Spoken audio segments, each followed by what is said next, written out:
Shirt show. All right, let's go. Shirt show! Talking shirt! Shirt show! Talking shirt! Shirt show! Talking shirt! Shirt show! Shirt, man! All right! Episode 137 of Shirt Show. We're talking with Ellen from PPAI in Texas. Let's go! What is this bullshit? I just flew back to, I know this is special, and so flew back to the office. To the Kong real quick. Yeah. Right. Well, you know what? I'm playing injured.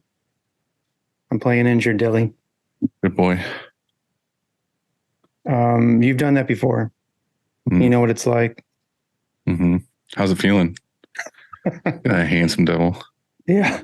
There's two of me if you want. Like, it's up to you. Yeah.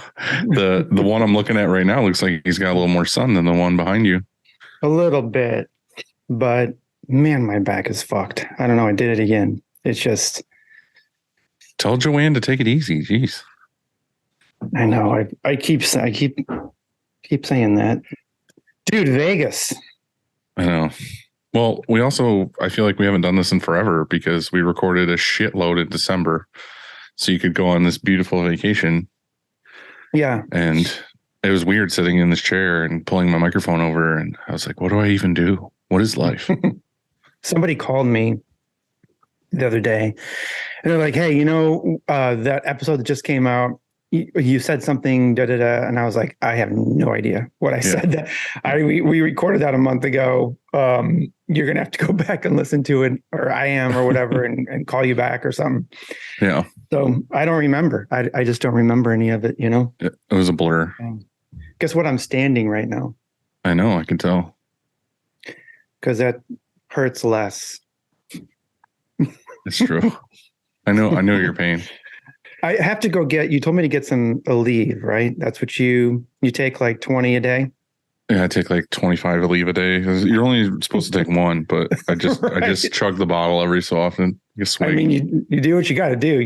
This is what I'm in the game right now on painkillers. That's the only way. Yeah. Like by the way, I started this trip with a bottle of 80 Advil, and they're gone. Like I've taken 80 Advil. Those are gone. Now I'm on to, I stole some of Joanne's, and then I've got these. Hold on. It's so weird when you walk away. It looks so creepy. Ooh, that's cool. That's what I mean. Pick his nose. You could crawl in his mouth. He kept walking. I can't see. A little Target brand. Nice. I have those too. Yeah.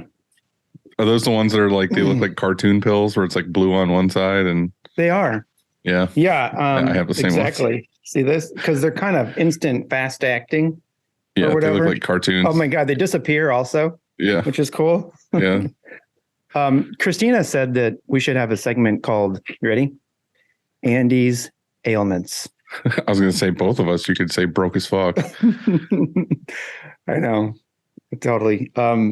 But I think you do too. We need to shout out TC I think we should call, AKA like Mr. Vegas or something. Yeah, Mr. Vegas is a better name for him. Okay. It's not TC anymore. It can't be. Tyler from TC Screen Printing, really good friend of ours, really hooked us up in Vegas. So thank you. The guy knows. He knows. Like so much, right? So we went one time, he was like, hey, meet me here. And we went into a room where it was like, nobody there. Like not a single person in that room. Just pure darkness. And Tyler was in the corner like this on Molly, just staring at us in the corner. Yeah, Mr. Vegas. No, but nobody's in that room. And then there's a door that's kind of disguised. And you leave this modern contemporary, nobody in it. And you walk in a ski lodge with a fireplace and snow in the background on video or whatever. And we all did Jameson shots. That's your fault. Fault. That was me. I'm sorry. But yeah, and the ski lodge is it was just a ski lodge, and there were about 30 people in there, maybe 40 or something. And right. and nobody else knew, like there's no windows. You don't know it's there. Yeah. That's TC right there. And then afterwards, it was like, hey, we're, last call, we're closing, we're kicking everybody out of Ski Lodge. And we're like, okay, cool. And then TC's like, follow me. And he takes us to consume the best slice of pizza probably in my life. Like it's up there. Not you agree? It was good. Yeah. I know you're in New York and your pizza's fucking fabulous, but this was New York style. It right? was. That's what I mean. It just tasted like New York pizza. It was good pizza. It was good though. And we stood there. Well, you can't sit in there anyway. You stand and eat it with a bunch of other,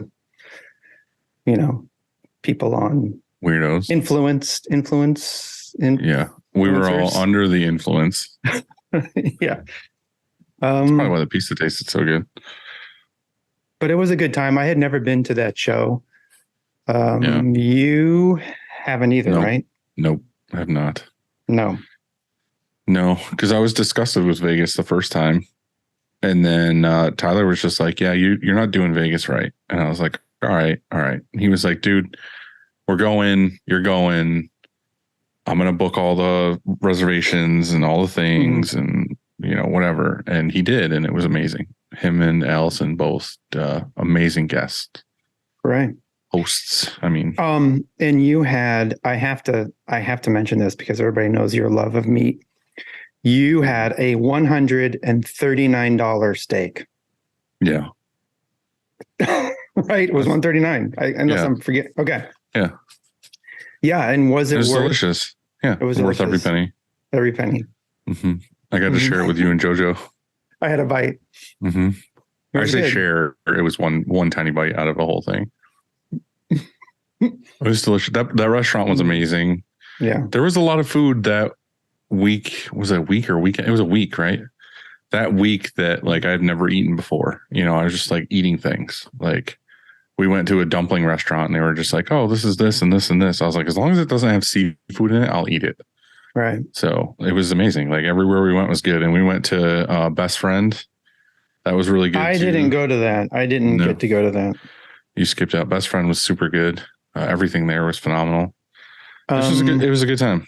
And then we saw David Copperfield. Oh my God. Okay. And so we should say just a little teeny bit about David Copperfield. Okay. Mm-hmm. First half, pretty cool. Like, hey, this is pretty cool. I honestly don't remember much of it. Well, you'll remember when I mentioned this. As soon as he brought out that fucking alien. Oh, the spaceship? Like both. I was like, forgot about the alien. I lean over to Joanne. I go, what the fuck is happening? Because he had this little alien doll that he talked to for about a half hour. I forgot about that. Yeah, we got kind of cheesy. Otherwise, like the first half, he had me. Like I was like, this guy's doing magic. It was part of the show, though. It's like an experience. Nah. Nope. It was so. I recommend, like, if you ever go to Vegas and you go see David Copperfield, just walk out at about midpoint, like an intermission. No. Part. Yeah. The spaceship was cool, though. You would miss that. The very, very end. The spaceship was pretty cool. But the alien, I don't know what was happening.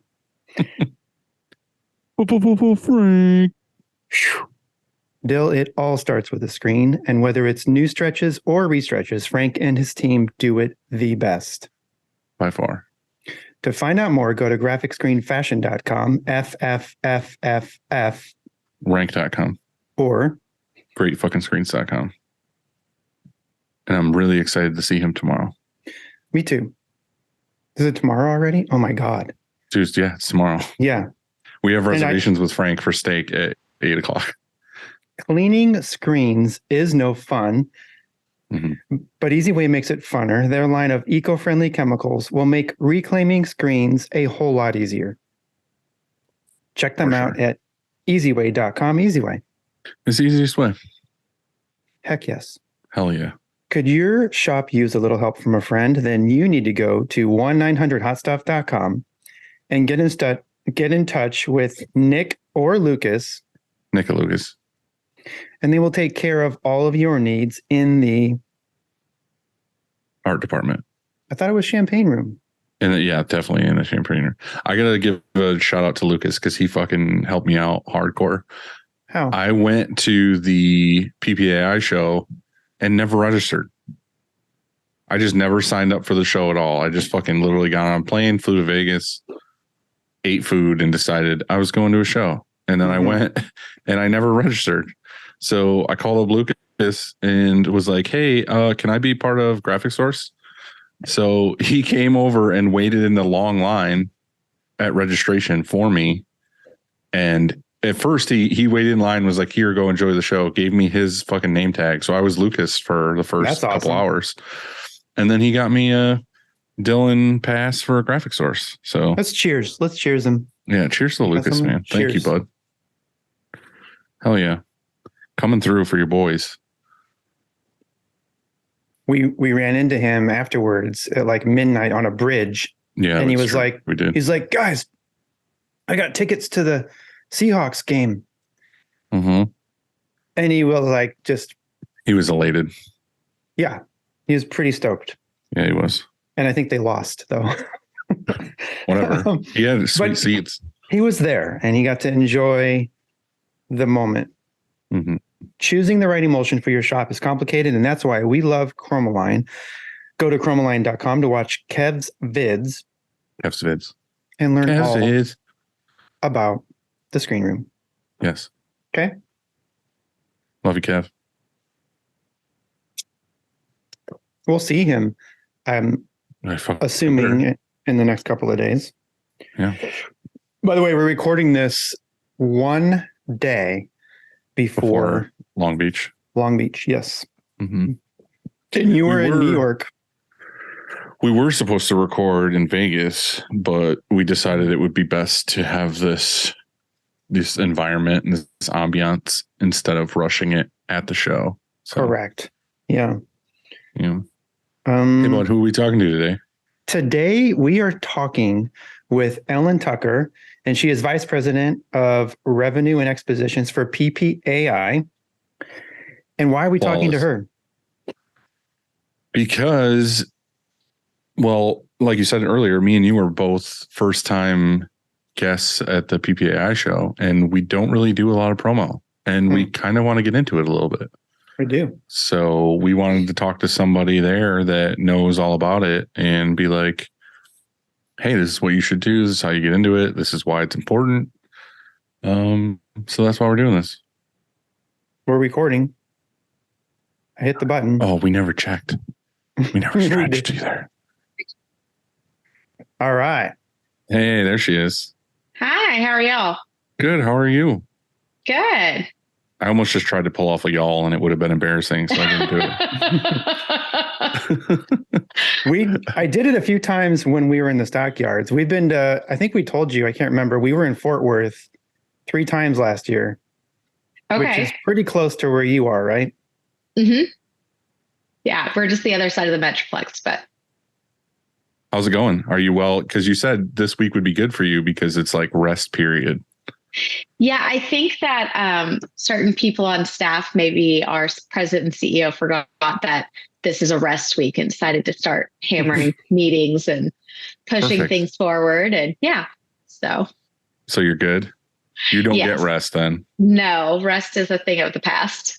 Oh, that's cool. I mean, you come off a big show, the biggest show of the year, and it was a success. And so you get back, and what do? You will start working on it for next year. Exactly. Nice. So I like it. How are y'all? Y'all are getting ready for ISS Long Beach? Yep. Tomorrow morning, I leave my house at 3 a.m. Well, that's early. Yeah. I like the early flights. I am actually there now, not here. Oh. This is me normally right there. But I'm in Laguna, which is just like 30 minutes south. Okay. And so we're driving there tomorrow and checking in. Awesome. That's great. And Dylan, remind me where you're based out of. New York. Okay.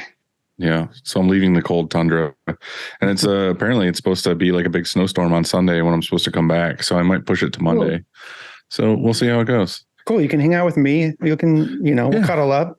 Yeah, We can fine. I'm down with that. So our big thing was that me and Andy own pretty good sized print shops. And we've done screen printing for years and years and years at this point. But we've never really offered promo products. I've thought about getting into it for years. I don't really have a lot of clientele that I thought would need promo products or really asked for it, but it also could be because we don't offer it. So they know Right. not to ask, you know what I mean? But I've recently landed a couple big corporate clients where we're finding out that like, yeah, they have a ton of screen printing and they want like a lot of work, but like 50% of what they want is promo products. So they come to us and they're like, hey, can we have this? And we need this and we need pens and we need, like I can show you, well, it's like a, sticky notepad with their logo on it, like all this other stuff. And I'm like, I don't really offer that. And they're like, well, the other place we used to get stuff from would do like a whole package thing. And I was like, oh shit. Well, I guess we need to figure this out. So, long story short, I was like, well, I guess I'll go to PPAI this year and see what I can do. And I have friends that were there and, we hung out and they showed me around and kind of showed me the ropes. But I was hoping to get info from you as to, there's a lot of shops like us that listen to this show that are going to be like, hey, I'm in the same boat. How do I get into it? What should I do? What are good places to go to? How do we figure all this shit out? So can you dive into that a little bit and kind of, well, I guess what you do for PPAI first, and then dive into that a little bit, I guess, if you can.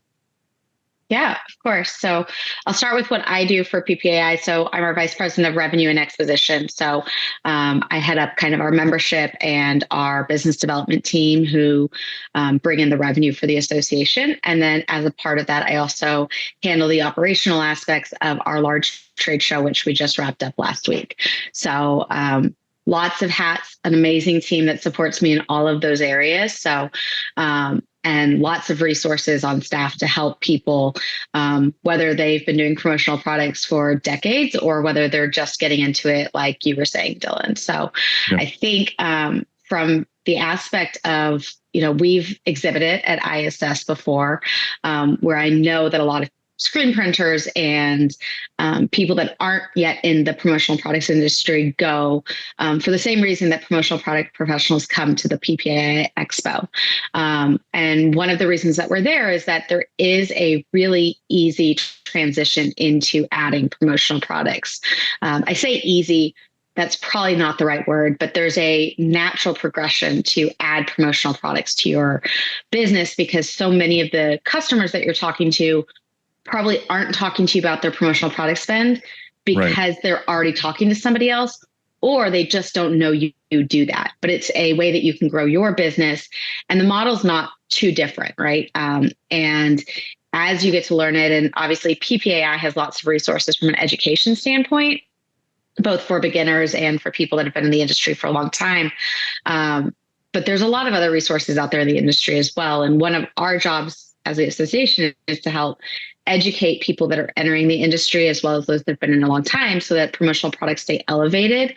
And you don't have people coming in and helping corporate clients and making it a difficult process for them or putting the wrong product in their hand.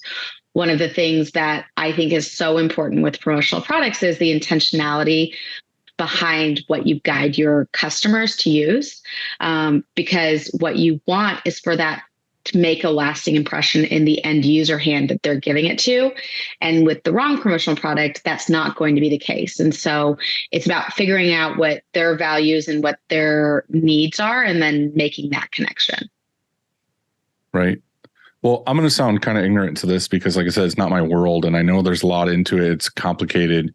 But I've always heard terms thrown around all the time of like, oh, you have to go to ASI or you have to go to Sage or you have to whatever. So how does that work? Is it more just like you're signing up you're paying a membership basically for a number to get a curated catalog of vendors? Is that correct? So yeah. So one of the big things for our industry, the promotional products industry, is that things stay within the supply chain.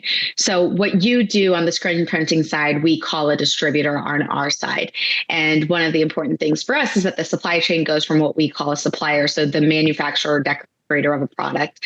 And when it comes to apparel, sometimes the decorating is done by a distributor or screen printer like you versus the supplier. But that it goes from a supplier to a distributor to the buyer and then to the end user, so that suppliers aren't selling direct to the end buyers. And so having that number that you're referencing, whether it's a PPAI ID, a Sage ID, or an ASI ID, allows the supplier to know that you're in the industry and that you're not a buyer. Right. So that's really the purpose behind that. When you start talking about what the membership gets you. So if you were to become a member of PPAI, you automatically get a license to Sage, which has a search engine tool so that when you're looking up for a variety of products, that you can search for those products within the industry, figure out which suppliers you should be calling, and then place those orders. One day, not far in the future, we're hoping to be able to place those orders through tools like Sage, and be able to make that a seamless process. We're in that transition of that digital transformation to get there. We're not quite there as an industry yet, but that is something that we're hoping to have in the future. Ellen, why is it important for the supplier to know that, like, for example, I'm in the industry and not the end user? Is it, I have a few ideas, but can you tell us why that's important? Yeah, so it's the way that so when you talk to a supplier, and I grew up with a mother who is a mortgage broker, right? And when people came to her, one of the benefits that she was able to give them was the research and tools of knowing what products were at a variety of banks and then give them the fit that's best for them. So from an end buyer perspective, the benefit of going through a distributor is that they're going to be able to have a resource tool of a ton of suppliers that they can go to and be able to be the experts in which products and when to go to which supplier over another supplier, and that type of thing. From a supplier perspective, they don't want to be the sales force to the end buyers, right? They want to be that person that's an expert in their products and that they're teaching a sales force that's going to pass along that information. So that's really the purpose behind it. It's kind of how we've existed for a really long time. But there's more and more distributors that are, once they know that their end buyer is really interested in a supplier's product, and that's the right way to guide their client, that they're inviting that supplier into that conversation now with the distributor there. So that as you're talking about some of the more specifics, especially when you go into something that is green or environmentally friendly, that the distributor is not going to be able to speak to the specifics around that as much as the supplier is. And so that combined effort of the detail for that specific product or that specific supplier and what their processes are able to still get communicated, but within the overall knowledge that the distributor brings to the end buyer. Now, Andy, I'm going to steal one of your questions because I feel like I need to ask this before I ask some of the other things. Why should someone like me or Andy get into promo products? I mean, I know like we might have one or two customers where like, oh, they could really benefit from this. But in general, is there an easy way to just be like, okay, now I offer this without like opening the floodgates to like every tiny little option that's available? So I think it's really on how you want to build out your business. Most of your clients are buying promotional products. If they're not doing it through you, they're doing it through a distributor who's already in the industry. The risk to you as a business is that if they're working with a distributor, those distributors also offer apparel. Right. And they may not offer the screen printing, and I'm sure they don't offer the expertise necessarily that you bring to that side of the business for yourself. But it is a way to secure and gain a deeper relationship with your buyers. Right. I agree with that. So now there are pieces of it that get complicated and there are intricacies that you have to learn. But if you're looking to expand your business, if you're looking to grow your bottom line, if you're looking to gain that fuller, more well-rounded relationship with your buyer, then this is a great option for you. That isn't what everybody wants, and that's okay too. Dylan, right, go ahead. I kind of thought of it like this. For us anyway, I like focusing on t-shirts. You know what I mean? Like that. I want to be all in on t-shirts. And so to all of a sudden offer promo products, I don't want that to be a distraction. And so for us, kind of like what you asked a minute ago, I thought we would come in like soft, just a few things, offer a few things, and also just offer like a good, better, best, honestly, Yeah. because Well, that was a big discussion that me and you and TC and a bunch of other people had, was like you said, the good, better, best is just like offer 10 really good products. Is that what you're thinking? I'm thinking, okay, so even if you have 10 different products, each of those 10 have 3 different things. Because when I was at the show and I was on the floor, there were like 10,000 things, there was 10,000 different kinds of coffee mugs. And that's too much, like how can I wrap my head around that? And so I would rather just have, for our customers anyway, 3 options. You know what I'm saying? Right. If that makes sense. And that's sort of what you do and what I do with t-shirts anyway. Like we don't show them the whole SNS catalog or the broader catalog. You know what I mean? We try not to. We narrow it down to like our personal favorites and like what printability and everything else. Yeah, I agree with that. And that's the thing that we were talking about, was like the good, better, best of like, let's find some of the products that we really like, that we know 99% of our customers are going to want, like the drinkware and the, the pens and the whatever else, like the stuff that's popular and that's ordered all the time.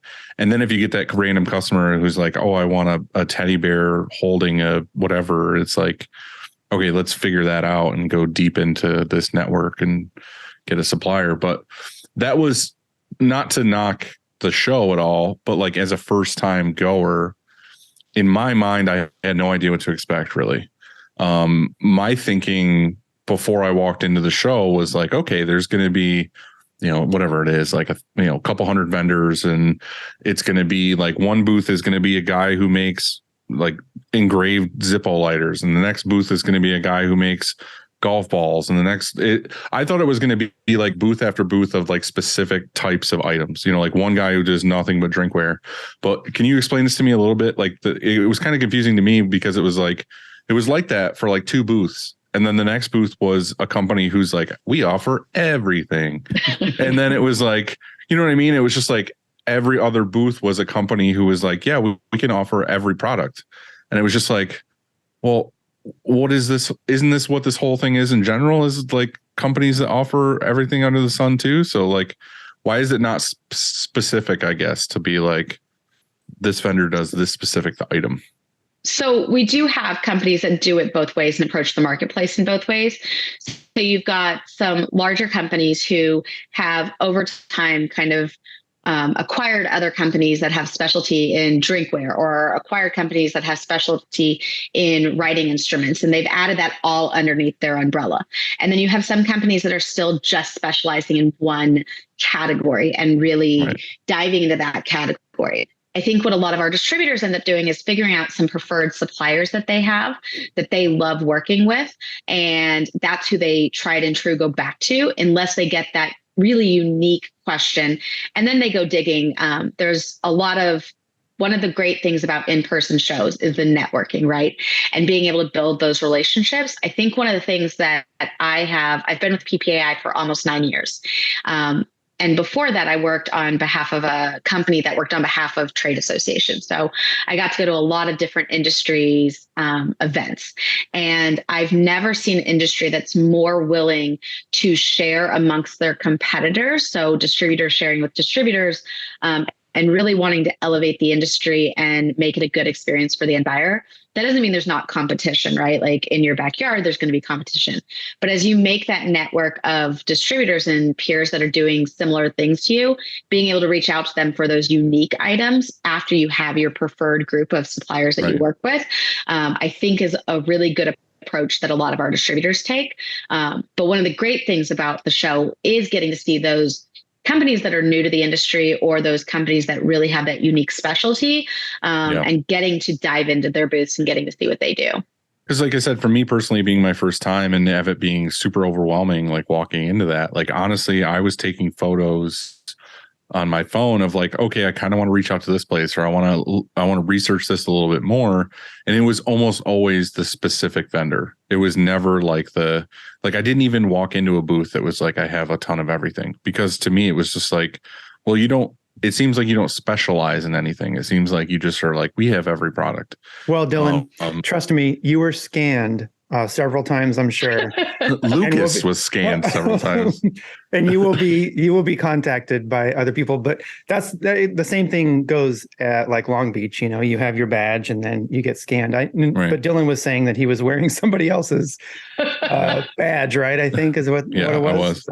So I would say that I think that I wouldn't disregard the companies that do it all, because they have a different benefit to them. And they have expertise in those areas of which they carry, some of them more than others. But they also are able to leverage they have more options from a warehousing, and they have more options from expediting an order when somebody comes to you last minute.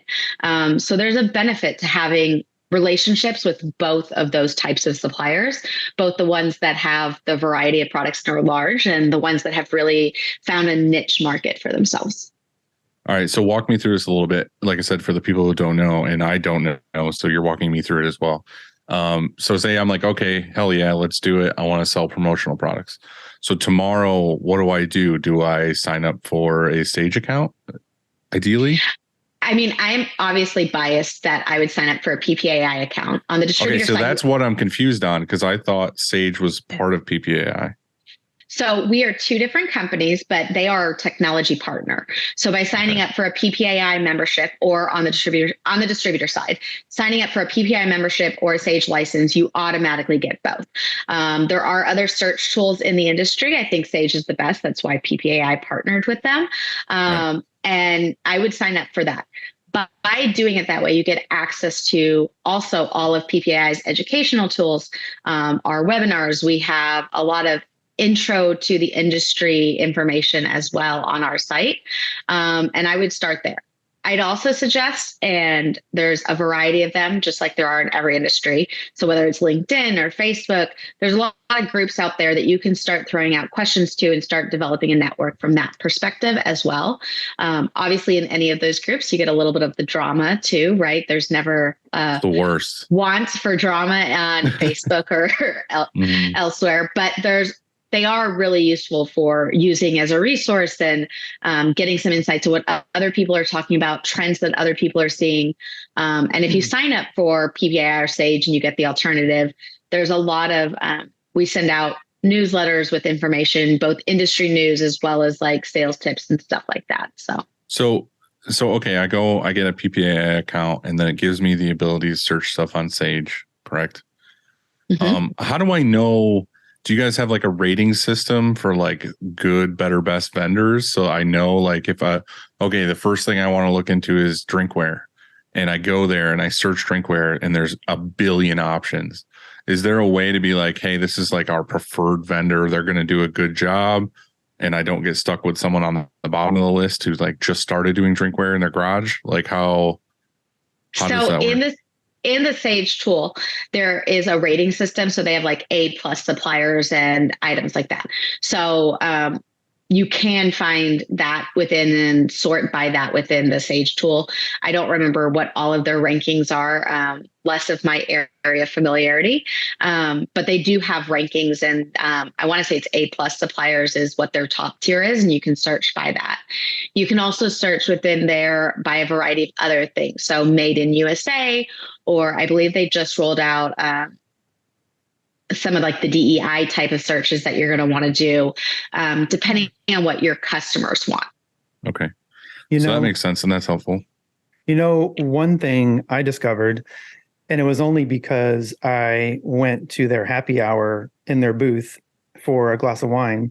And that is one of the easiest ways, I think, to get into this for a screen printer is through Broder Brothers Prime, because we already have a Broder account, for example.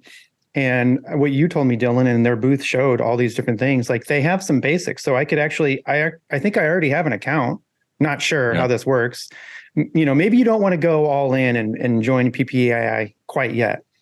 You want to test the waters and you want to try ordering a few promo products before you open it up to everything else. I think you can try Broder just with your account. Is that right? Is that wrong? So do you know?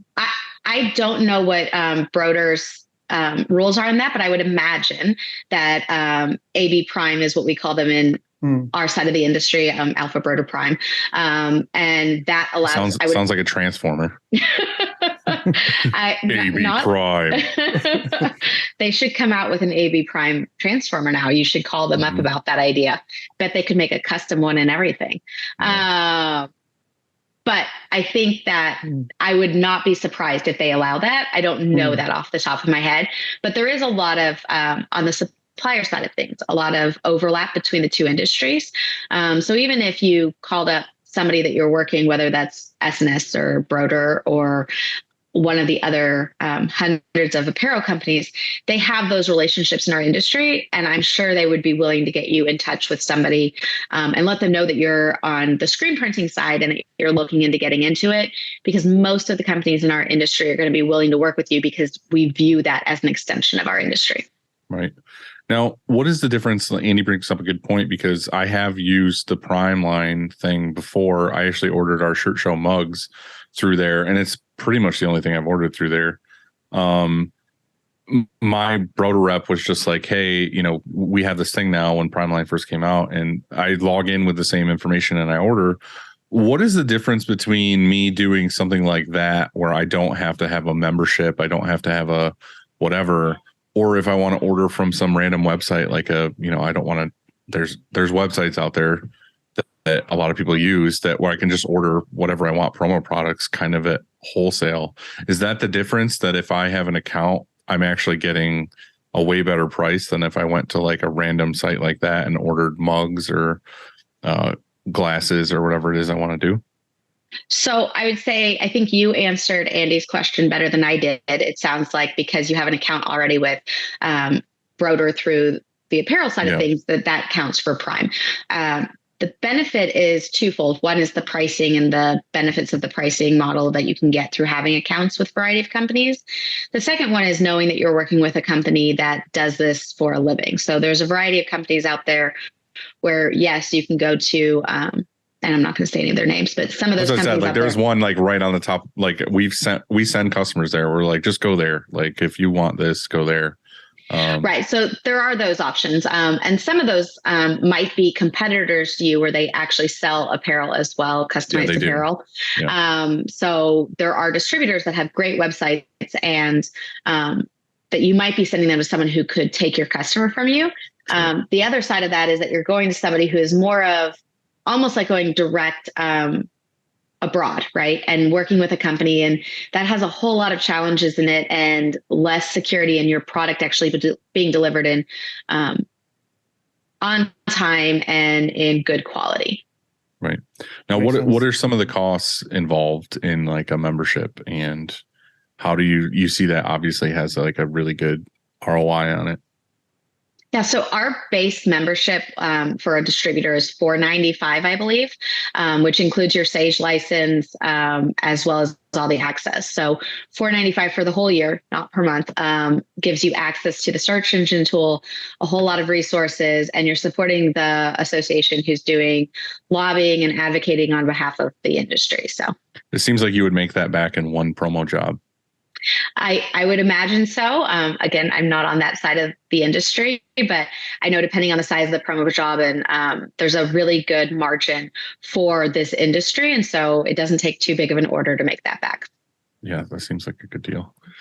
I guess, I don't know. I'm trying to think of like what we would do. Cause like I said, I really want to get into it, and I have this customer who really, really wants to do it.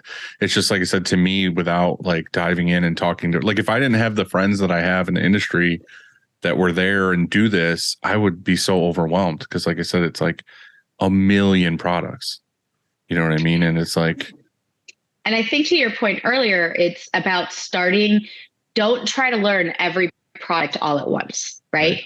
And leverage your network. You already have that great network. And there's plenty of people that come in that don't have that network who are successful in this industry within a month or two, without already having the network that you do because you're on the apparel decorating side already. And those contacts that you have on that side of the industry would love to expand your business into the promotional industry as well, because that's only going to help them. Ellen, Yeah. wasn't there something, and maybe Dylan, I can't remember, we talked about this or somebody brought it up to us, but isn't there something that's like a sample pack with your logo on it? So can't you go to a vendor that, supplies a bunch of different things and then say, hey, I want to order just so I can see what these look like, the end result or the product, what it looks like, order with your like Upstate merch or Shurkong, order with our logo on it, and then you receive it. And then like, okay, well, this is legit, and I'm going to order through them. You know what I mean? Is there an or like option stuff for that we would want to add to our showroom so that our customers could see it and then yeah.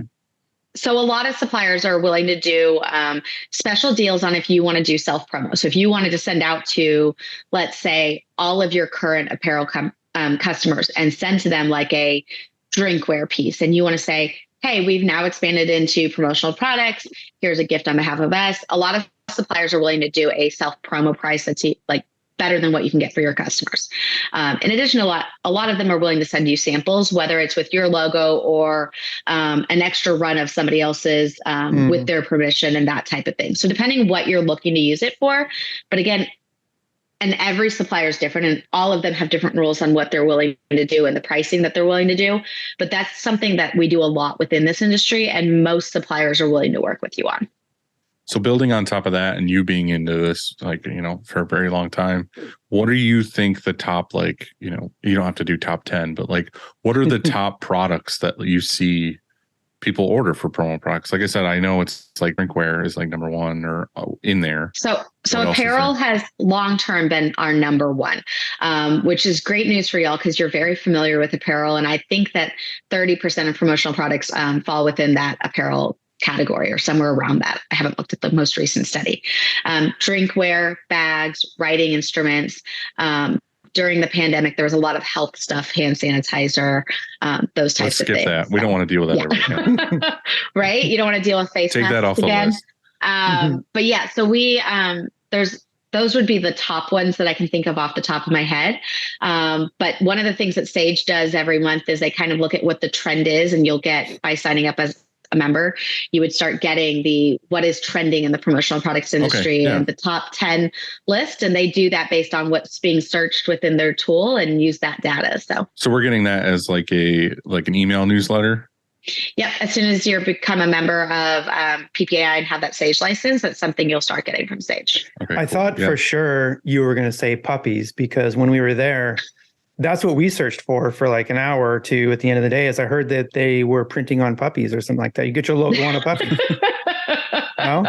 I don't know that they were printing on the puppies, but they had hot iron brands. They were branding your logo on the puppies, I think. But I will say there's a lot of pet products out there. So, I mean, one of the things we had in our puppy pop-up, that's a hard thing to say, was like the puppy bandanas. Like we were showing those often. We had a company that was sponsoring that. And there's a lot of interesting products in the promotional products industry, and some really great ones that, you don't think about being in this industry until you see them on the show floor.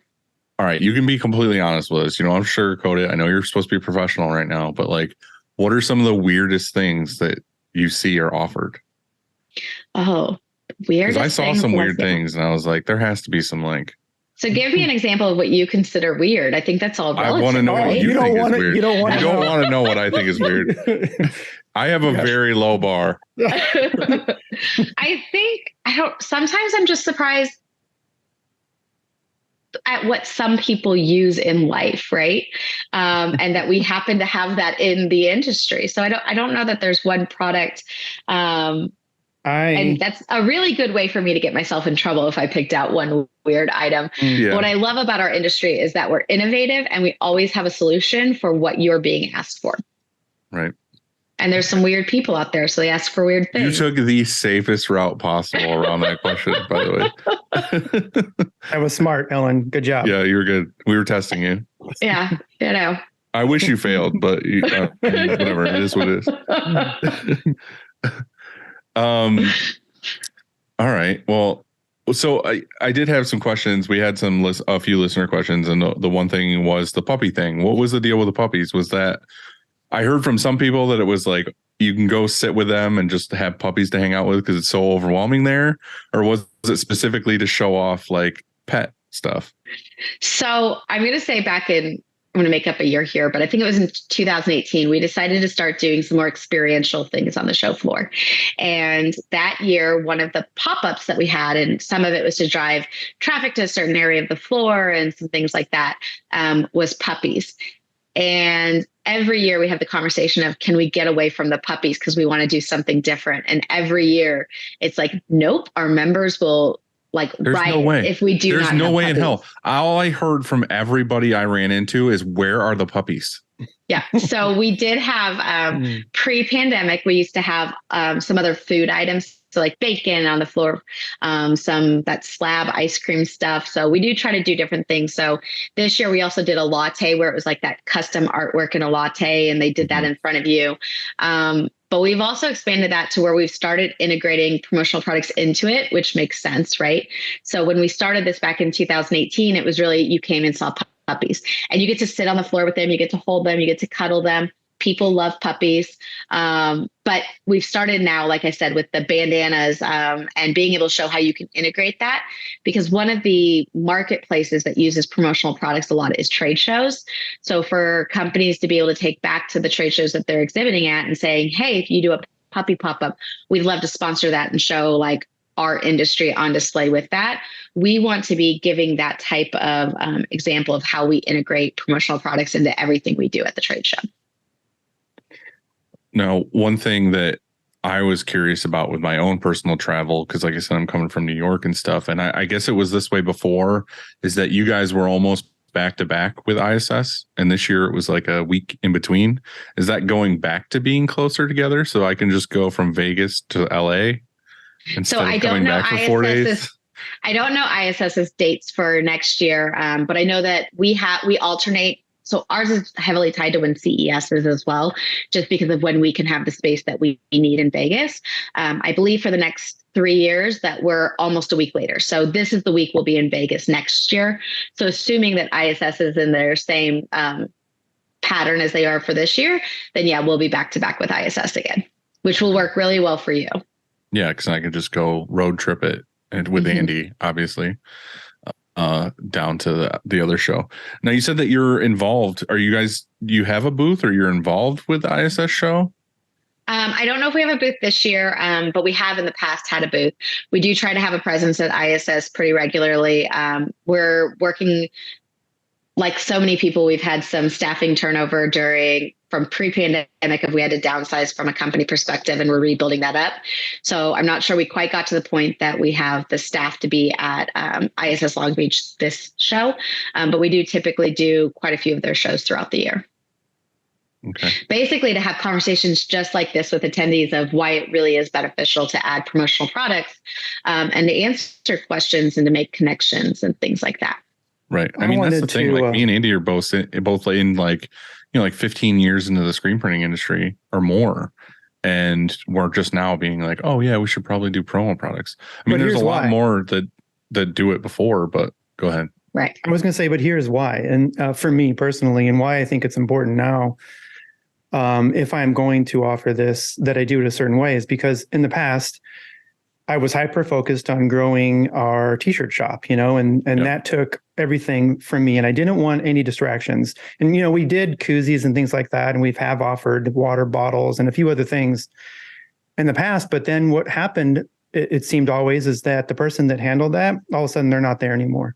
They move out of town or whatever it is. And it's like, hey, so-and-so had the connection, and where do we even get the koozies from, and how much were they, and how do we price it, and what size artwork, and all these things. I think that if we decide to do this, that we need a dedicated person, and that we need to take really good notes so that we have like this binder of, here is how we order this. Right. item. This is the vendor we really liked for this product. Yeah. And have a person that, because that's what you said earlier, Ellen, is that's what I think it was the distributor's job is to be an expert, like to know what they're selling, instead of just, I think this water bottle would be good for you, customer, and then it comes and then it's not, like the logo is really tiny on it or something. And so I think that's what's really the key as far as us offering it and being successful doing it, is that we have somebody that understands it and knows it and then can talk to the customer like a pro, Yeah. Now, to go off of Andy's comment with having someone dedicated, what other things are there that PPAI or other vendors offer that helps us get into it with our own customers? You know, we have our own list. Like you said, we could order from somebody sample packs with our logo on it. But is there anything else where we can just now hit the ground running and be like, hey, we're now offering promo products. We send out email blasts. You guys have some kind of materials or something where we can just be like, hey, this is what we can do. So I think we have resources such as webinars and things like that. And I think that where the association could probably do a better job is creating a how-to 1, 2, 3 for people that are just entering the industry. And especially those that are coming from the screen printer. We have webinars and education and tools like that. But from this is a great way to introduce this to your customers and templates from that perspective. I'm not sure that we actually have that. So I think that's a really great idea that I can take back to the association and have us develop out and to help companies just like yours.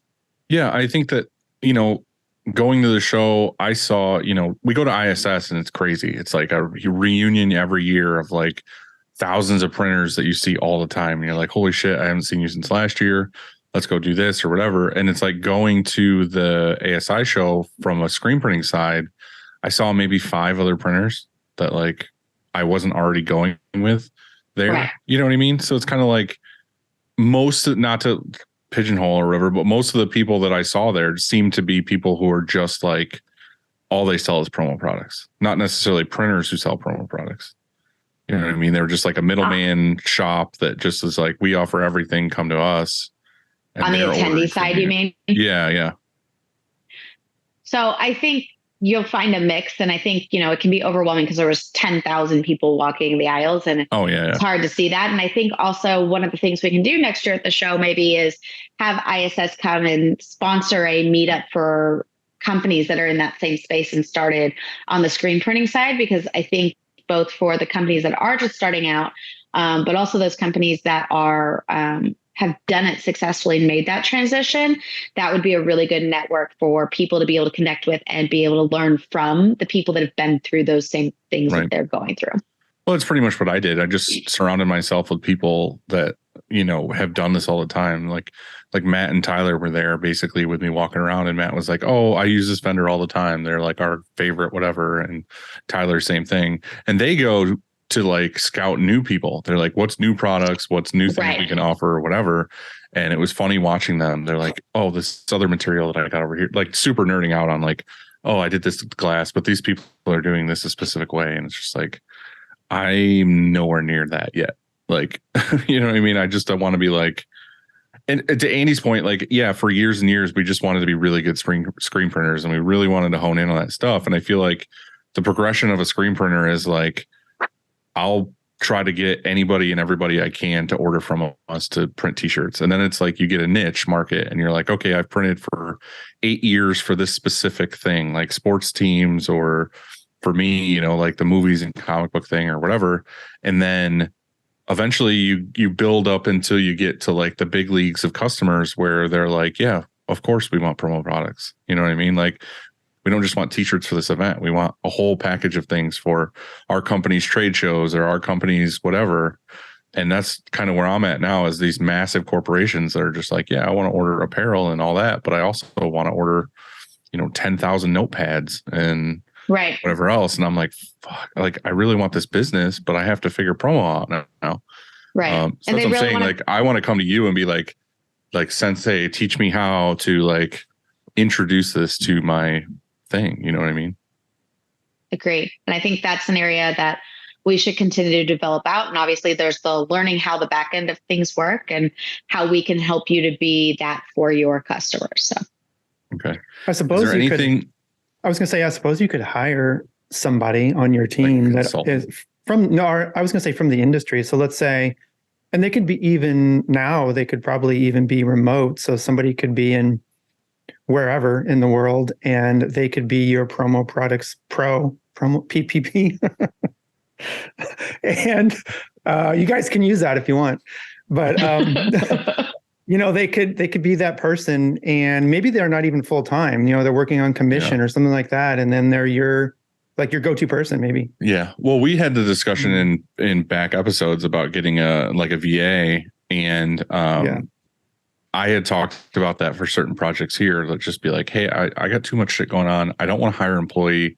I just want to have a virtual assistant where I can be like, hey, look into this for me, get me this data and whatever. And that was something when I started talking about promo products, I was like, is there not just like a freelancer who like, that's all they do is like order promo products for people? Because if there was a person that just like literally sits at their desk all day and I'm like, hey, I've got this customer who wants this specific item and they want this branded. And I'm just like, go find it for me. And then when I'm ready, they come back to me with all the customer facing pricing that all I got to do is send to the customer, get it back. And they're like, you're going to make this much money on this deal. I'm like, cool. And then that's it. Like, I just want that person. I want to be like, anything I want for this specific customer, you find it for me, I pay you, and it's all done and over with. Does that exist? Or... So I know on the administrative side of things that there are companies in our industry who have virtual assistants and people that will process the orders from you. From the creative side of kind of diving into how to create that, I'm sure it exists. I don't know if it exists at a company or just kind of going out there and finding someone who's willing to do that part-time for you while also doing it part-time for somebody else. So I'd have to dive in more on the companies that offer the virtual assistant if they also offer something along those lines. But there are companies that offer virtual assistants that specialize in the promotional products industry. Yeah, that's what I want, is someone who is already knowledgeable about promo products. I don't want to hire someone and be like, hey, can you look into this for me? Because that's the same shit we're doing here. Like, we're trying to look into it. Like, I want somebody who I'm like, hey, here's this very specific product and this customer is picky. Like, I could show you right now, but there's this customer I've got right now that wants like a palette notepad, but it has to be a specific palette, not like just any palette that normally they would come on. And now I'm like diving deep, and Christina's helping me like try to like figure this out. She's very knowledgeable on it, but it's like, we've had the discussion of like, you know, who, like, if I could just send this to somebody to figure this shit out for me. Cause right now I have a customer who's ready to place an order now. You know what I mean? They're emailing me like, hey, we want these notepads. And I'm just like, yeah, I'm figuring it out for you. But it's like, do I wait 2 months for me to get all figured out? Or do I just be like, hey, I need someone to figure this out for me right now? Order a bunch of stuff from Uline and then you get free ones, you know. And like I just put stickers of their logo on the side. Yeah, exactly. Yeah.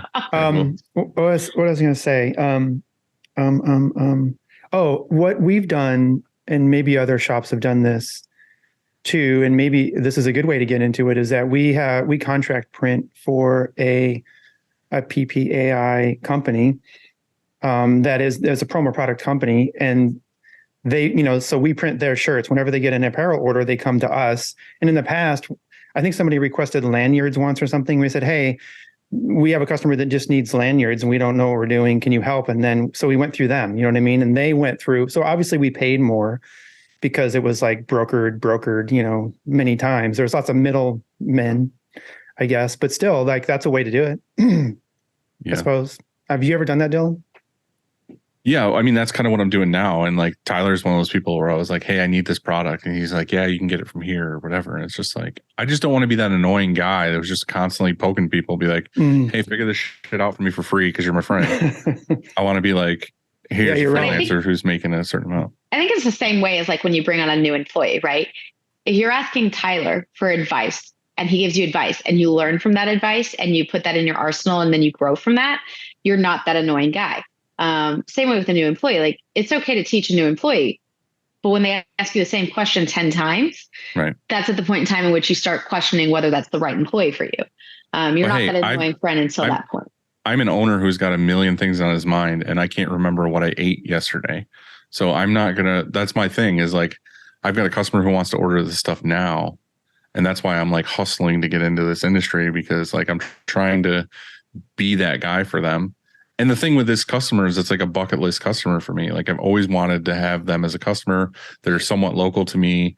Like, I don't want to mess it up. So that's what I'm saying. Like, right now I don't want to drop the ball, and I'm like, shit, I got to get like some stuff for them, because they came to us a little while ago, and this is weird, but like, I mean, it might not be weird to you as in the promo products thing, but they're like, yeah, we want lanyards, but we want them to be thicker than usual. And we want it to have the breakaway back. But then we also want like the tag on the front to be this size and this looking, because the normal ones we get, that we don't like that. And also we want like custom red Adidas shoes with our logo on it for the show.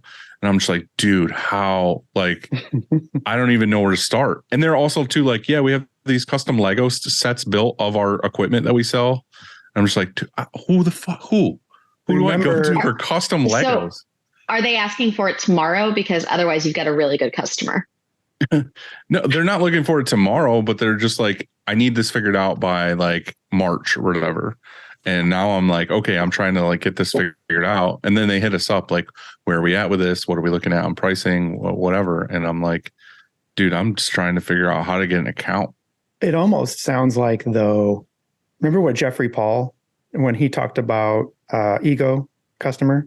Yeah. So be careful. Like, I know you said it was a bucket list. It's not an ego customer. It's not like we've done a bunch of work for them on the screen printing side. It's just that they want all this. They're currently ordering almost all their promo from another company right now, the one that they were using before, but they're trying to get away from that and come to us. And it's kind of like, I want to knock it out of the park. I want to be like here, like quickly with turnarounds and quickly with like customer service and like, hey, here's like good options. I don't want to order promo and they're like, what the hell is this? Like, you know what I mean? So I don't know. Well, maybe this is one that you could talk to somebody in your network, offer them a consulting fee on this one order as you learn, and then get it done. Yeah. Is there anything else that we didn't touch on that you feel like is very important with promotional products that people in our area should know about?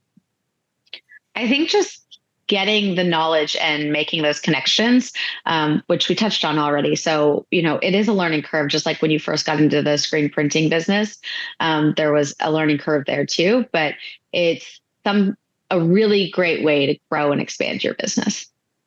I agree. Andy, do you want to do some quick takes? I would love to, Dylan. Okay. So for you not knowing, we're going to ask you some random questions that are just for you personally, just for fun. Okay.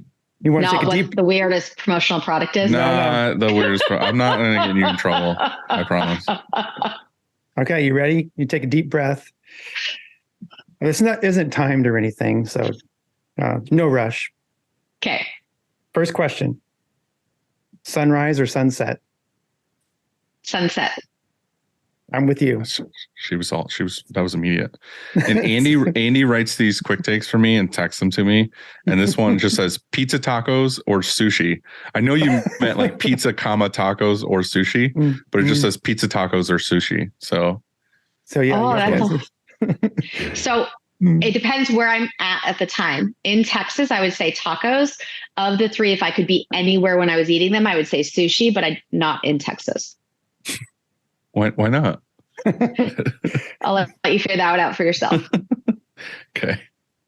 Oh, I wrote this because we were in Vegas, but I don't know. Yeah, I'll just ask it. Yeah. Slots or blackjack? Blackjack. Did you play blackjack when you were there? I did. I did not make any money. Oh, okay. My goal is to not lose money, not really to make money. So. Yeah, I say every time I go to Atlantic City or Vegas or whatever that like I'm not going to gamble. I'm not going to gamble, and then I'm always like 1,500 in the hole, and I'm like, why did I even bother? This is horrible. I'm just terrible at this. I'm with you though. I like blackjack because there's a little bit of strategy. It's not pure luck, and I don't know. It's more fun. It's funner, right? That's how we say it. I just feel like it's always rigged because you win a little bit immediately and you're like, hell yeah, let's keep doing this. And then they fucking bury you. Yeah. It's just not worth it. I will say I have one more in Atlantic City than I have one in Vegas. So. But nobody really says that about Atlantic City. So we were getting in the elevator and we started chatting with this couple and they said, you need to go to Orleans or something like that. Off the strip, because that's the place where you win the money. Huh. We didn't go, but apparently that's where you go. Apparently that's where you go. Is there anything that you're reading or watching on TV or listening to right now that you're excited about? Oh gosh, what a good question. I'm terrible at remembering the names of any of those things. Come on, you got to be binging a show right now. Like what kind of TV are you that's into? what I'm saying. So Andy's super into trash TV, so you're gonna. Oh, dude, check this out. While you're thinking of your answer, check this out. So we went out to dinner maybe 3 nights ago, and we ended up sitting next to a couple from The Bachelor. Oh, that's And you were crazy. like, I've watched your whole season. I know all about what you're doing. Right? We got selfies with him. I will say I just watched the latest season of Jack Ryan on Prime Yeah. and really enjoyed that. So Nice. Was it Yeah. season 3? I think so. Yeah. Yeah, the newest one. hmm Yeah, I haven't watched season 3 yet, so I'm excited to watch it. Was it good? Did it live up to the other 2? It did. Okay, cool. All right. Is there anything else? Do you read anything? Do you audiobook? I don't read, I audiobook. So is there anything? I don't audiobook. I read, but I haven't read anything in the last month or so because leading up to the show, I don't You have got a lot going on. time. Yeah. Right. Okay. So is most of your time caught up all year just prepping for the next show? I think it ebbs and flows. So, definitely the months. So for our team, yeah, we have a lot of effort that goes in year round, and we It seems like you would need a whole year. Yeah, so we started planning for 2024 in October-ish of this past year. So it takes about 15 months to plan out the show. But I'm lucky that I have a lot of team, like my team does a lot of that planning, and I get to spend my time kind of in multiple areas of the association. Talking to boneheads like us. That's cool. Pretty much. Yep. Right. Andy, you got the last one? Yeah, Ellen, what's for dinner? Oh, dinner tonight. Hopefully Mexican food. What is your favorite Mexican restaurant in that area? So when we go, we know. So I think it depends. My favorite, like on a weeknight like this, is going to be the one just down the street for me. It's a hole in the wall place that unless you're like right here, you're not going to go to. There is a Mexican restaurant called Mi Dia that has amazing margaritas. But if you let me know what part of town you're staying at, I probably have a Mexican restaurant in that part of town that I would recommend.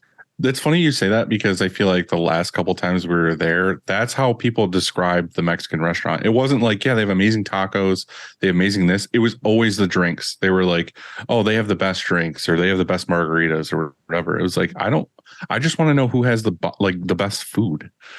Well, it depends. Like, do you want the best taco or do you want the best queso? Do you want the best enchiladas or do you want the best tamales? Like, oh, that's rough. It is. Like, so depending what you're looking for and what part of town you're in, I would completely change my answer. Okay. Downtown Fort Worth. What would be your answer?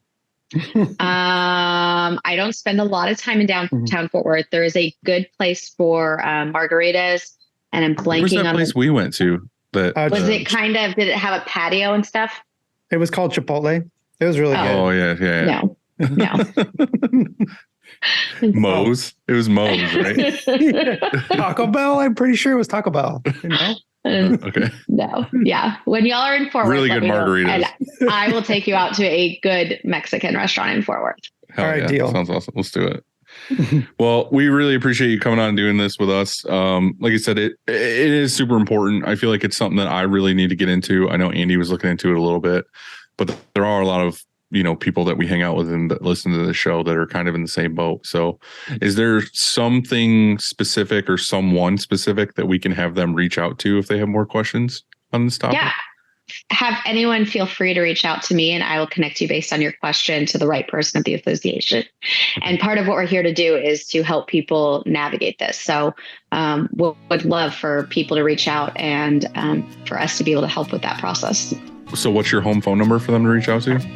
My cell phone number is my work number is 972-258-3095.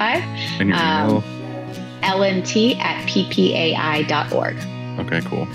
Well, if you heard that, reach out to her. I probably will be because I need to get going on this. So Ellen, I super appreciate it.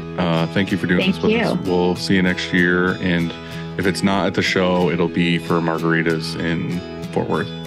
Perfect. I look forward to it. Thank you all for having me. Thank you. We'll see you later. All right. Bye. Bye.